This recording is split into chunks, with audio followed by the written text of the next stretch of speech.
Okay, this is Monday, August 10th, and we got something a little different here for this video. This, I did not buy this. This is a co-worker and friend of mine. This belongs to him. It's a 69 Torino, just a 351 two-barrel car, but in pretty decent shape. But the real beauty of it is, this is a low mileage car. That is supposed to be original mileage. And I kind of believe it. His stepfather bought it new, according to him. But I mean, this old car isn't in bad shape. I haven't really looked at the floors or anything. But the reason I've got it here is he asked me to do some work to it. So I'm going to make a little bit of money doing it for pretty cheap. But I'm trying to get more people to bring their stuff to me so I can get out of manufacturing by the time I'm at the age of 55. I don't know how that's going to work out, but you got to start somewhere. Need to get the power stroke out of the way, of course. And for those of you who have given up on that, we will eventually get back on that because I need to get it running and usable and doing something more than just taking up space. But that's not what this is about. This is a pretty decent old car, and it's loading up, blowing a lot of gas smoke out. So it's in here for a carburetor rebuild, and he wants a set of points put in it. He's not very familiar with putting points in, so we'll do a video on that and the Motorcraft two-barrel rebuild. Something else I noticed right away, it's got a very rough idle. It doesn't feel like a dead miss though. Is he's got a major vacuum leak here. In here, I'm going to find some plugs. I see some stuff in there I need to get out. That's not good. Don't want it to suck it in the intake. But we're going to fix that real quick, see if it acts a little better. I'll show you how it runs right now. Well, it was a little stubborn to start. It's I would say the power valve is completely gone. Car this old with that low mileage did a lot of sitting, so a lot of stuff got dried up. Even if it was driven a lot, this has got the old neutral safety switch issues. I have to pull up on the handle.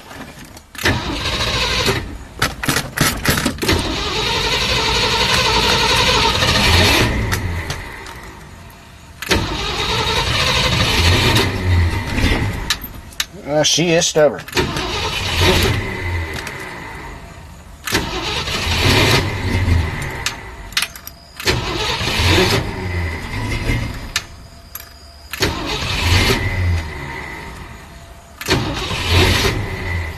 Oh, it wasn't this stubborn before.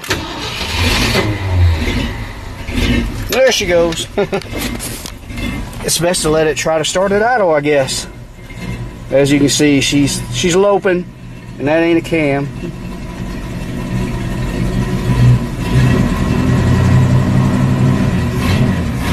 No factory tack or anything. It's a plain GT. I guess it's a GT. I know mine's a GT. Mine was a plain one too, but I modified all that. Yeah, it's a GT, but it's a plain. As you can see, she's flinching bad. I know that looks like a dead miss, but I can tell it's not a dead miss. I'd say a lot of that has to do with the vacuum leak. We're going to fix that first, see how it acts, put the points in, then see how it acts. And if you drop it in gear, it starts lunging. But just give you a good walk around this car. It's a decent old car. I'm looking forward to just figuring out the problem and just tinkering with something just original and stock and simple.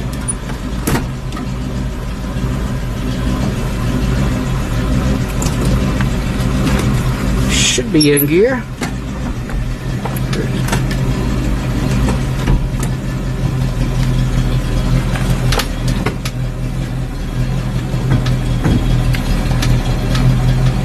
He said he didn't like the brakes on it. He's used to power disc brakes. This is actually, I think it's, I don't know, it's not that bad.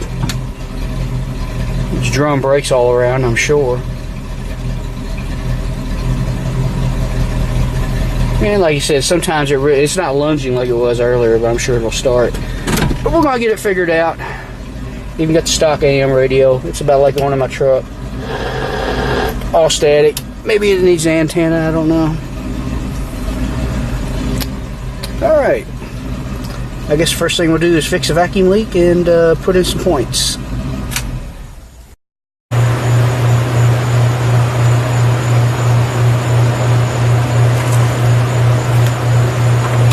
Okay, first we're going to do the points. I have not put the vacuum caps on it yet, but we will after we do the points. Here's a new set of points.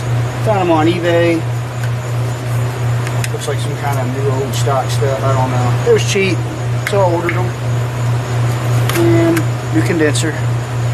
So first thing we do is pop the cap.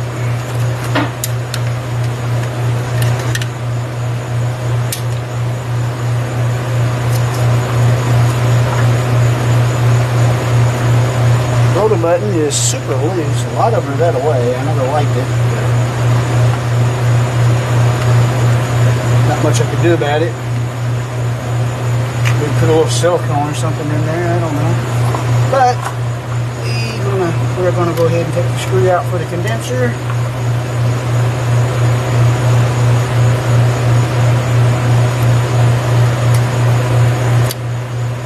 I need to find small wrench for this nut right here. I think it's 11/32. Hang on. Actually, not 11/32, but this 8mm fits close enough. I need to buy a split set of small wrenches. These are always kind of a pain in the butt because the inside, the whole stud likes to turn. There we go. You probably can't see around my arms. That's the only way I can really get a view of the points with the camera. I'll try to remember to keep my hands out of the way. There will be times when I'm going to have to do that though.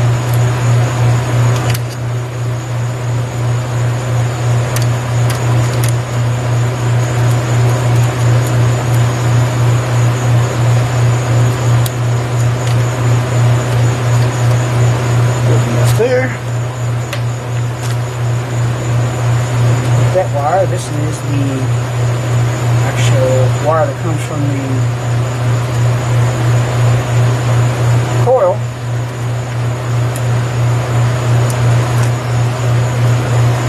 Put it down there. Don't worry, the key's not on. I can touch anything I want with it.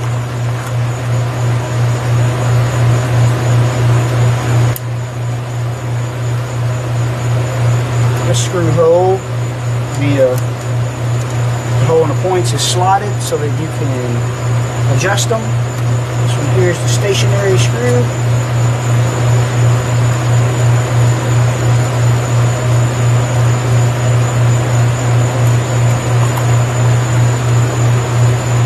It's probably not a good place to put this screw, is it? I got a better place over here. You can't see it though. Now, one thing I want to do is blow all that dirt out of there.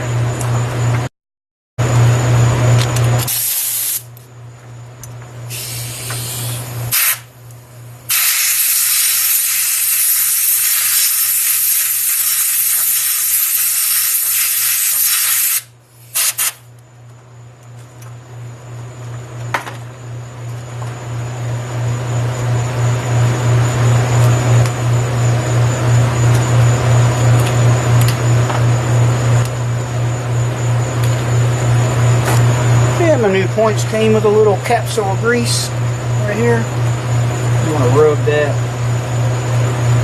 this right here.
jump this engine over to where the high point of this little cam here is touching this plastic piece on the points. I'm just going to jump the solenoid with a screwdriver.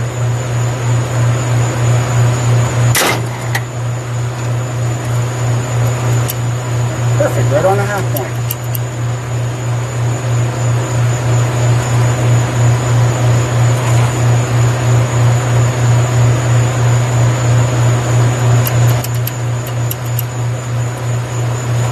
Now I'm going to get these points at 18 thousandths when they are fully open, which they're at a position now when they should be fully open. I'm going to loosen these up, this one up a little bit. Loosen this one up. There's a slot over here that will allow me to remove these points.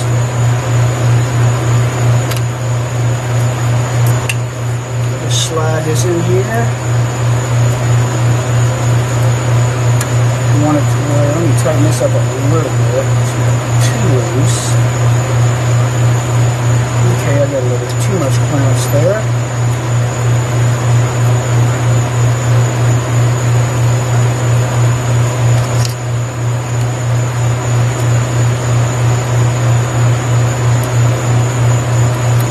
Still a little loose.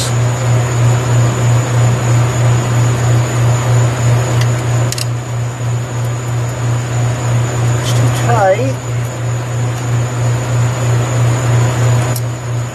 just keep moving a little bit until you like the way it feels. It's kind of a snug 18. I think they recommend 15.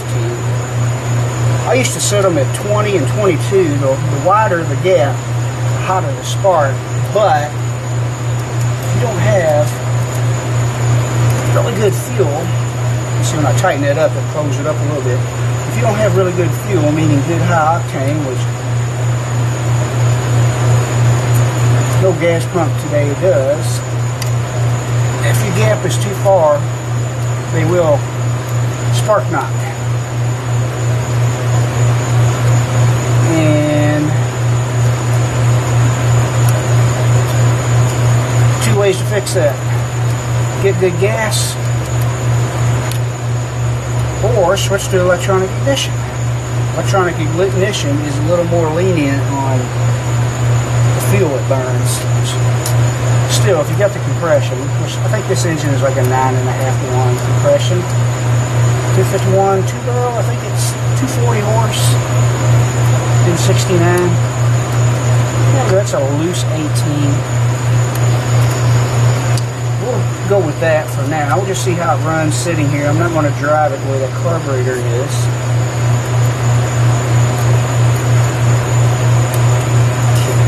Make sure it's tight. Don't get them too tight. You can strip those things out. I have done it before. And you're pretty much screwed. You gotta get another distributor to fix the hole.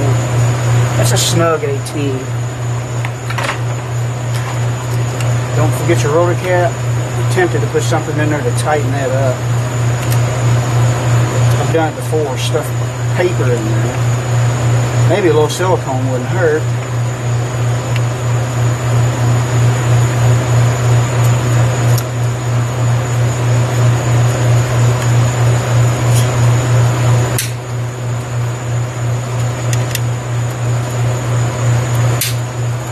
Alright, going to put some vacuum plugs on them on those leaks, and we'll see how it starts.